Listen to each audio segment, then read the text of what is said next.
महानदी कराल रूप देखाइबा आरंभ करिछे। कुजंग ब्लॉक जिला नासी पंचायत जयशंखपुर गाँव में जोगाजोग विच्छिन्न होइछे।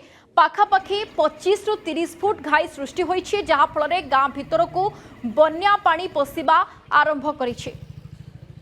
तेबे कुजंगर एई परिस्थिति को नहीं अधिक सूचना दौरान आम प्रतिनिधि दीप्तिमय विसरंजन। मुंडुली रे पाखापाखि 8 लाख क्यूसेक रु ऊर्ध जल छाड़ा परे आपण देखुथिबे वर्तमान महानदी तार कराल रूप देखा आरंभ करिछि। एवं जिलार ये होचे जगतसिंहपुर जिला कुजंग ब्लॉक जिला नासी पंचायत जयशंखपुर को ये जो बाट मुख्य बाट एपटे ही से जीवा आसवा करती।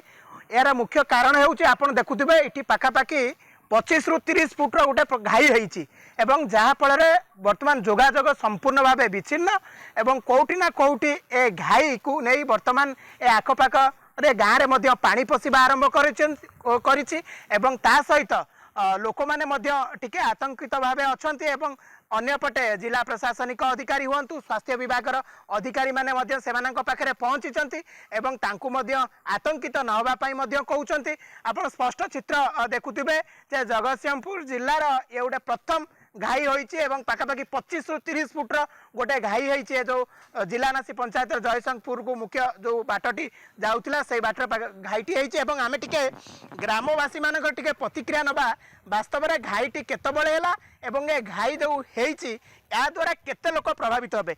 आज्ञा आमे देखुछु एटा गोटे पाखापाखि 25 रु 30 फुट्र गोटे घाई होइछि। ए घाईटा केतबळे हैला?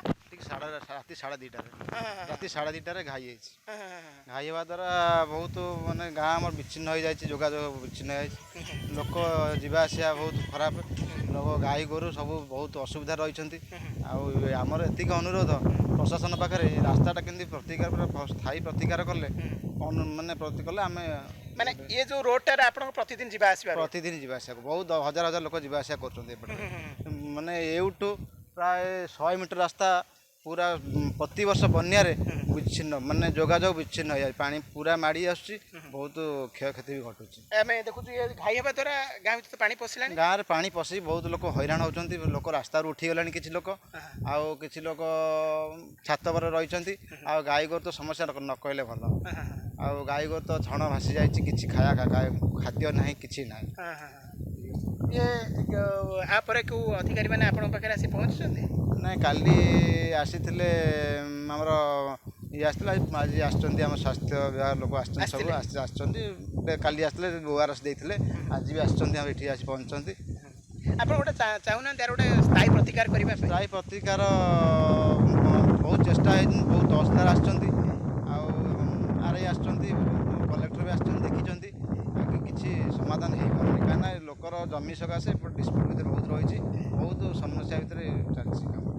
एवं आप देखुवे जहाँ ग्रामवासी मानकर कहवा कथा प्रति वर्ष जितेबाला बन्या आसे से नजर यही रोड उपर ही थाए कारण यही रोड रे पाखापाखि हजार हजार लोक जावासवा करती एवठू से कुजंग हो तालदंडा हो बाजार को जावासवा करती एवं से कहवा कथा जेहेतु वर्तमान आस्ते आस्ते महानदी तार कराल रूप देखा जलस्तर बढ़ुची एवं तारी भितर ए घाई से चिंता बढ़ई एवं गोटे कथा कहते जे प्रशासनिक अधिकारी माने ए घाई को केते शीघ्र मरामती करागले से गोटे स्थायी प्रतिकार हो पार से एपटे जावासवा करें।